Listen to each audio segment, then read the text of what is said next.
அரைபொருளான திருப்பூசுதலின் எண்ணெயை அவர் உம்மீது பொழிந்து ஆன்மீக ஆசியின் செழுமை முழு நம்பிக்கையின் முத்திரையாகிய கணையாழியை தலைமை ஆயர் புதிய ஆயருக்கு அணிவிக்கிறார்.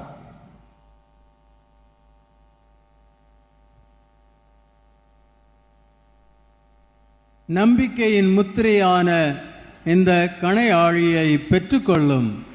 பழுதற்ற நம்பிக்கையால் அணி செய்ய பெற்று இறைவனின் மணமகளாகிய புனித திரு அவையை பழுதுற காப்பீராக.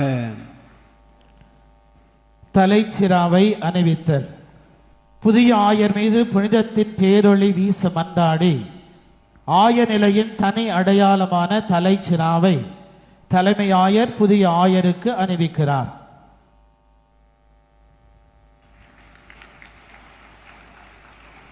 தலைச்சிராவை பெற்றுக்கொள்ளும். புனிதத்தின் பேரொளி உம்மில் ஒளிர்வதாக. இவ்வாறு தலைமை ஆயர் தோன்றும் பொழுது அழியாத மாட்சியுள்ள முடியை பெற்றுக்கொள்ள தகுதி பெறுவீராக.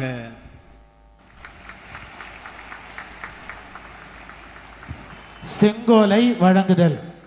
பசுமையும் வளமை மிக்க தஞ்சை தல திரு அவையின் ஆடுகளை தமது கரிசனையால் கடவுளின் கனிவுள்ள நீரோடைக்கு அழைத்து செல்ல வேண்டும் என்று உணர்த்தி ஆயர் பணி வாழ்வின் அடையாளமான செங்கோலை தலைமை ஆயர் புதிய ஆயருக்கு வழங்குகிறார். மேய்ப்பு பணியின் அடையாளமான செங்கோலை பெற்றுக்கொள்ளும். கடவுளின் திரு அவையை வழிநடத்த தூய ஆவியாரால் ஆயராக ஏற்படுத்தப்பட்டுள்ள நீர் மந்தை முழுவதையும் கண்காணிப்பீராக.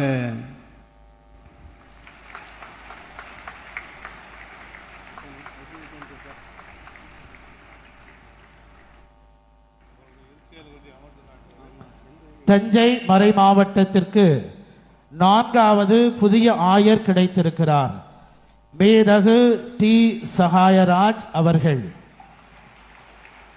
இவர் தஞ்சை தல திரு அவையின் தலைமகன்.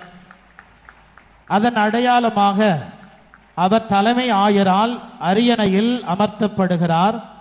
நாம் அனைவரும் எழுந்து நின்று அக மகிழ்வோடு ஆண்டவருக்கு கரவொலி எழுப்பி நன்றி சொல்வோம்.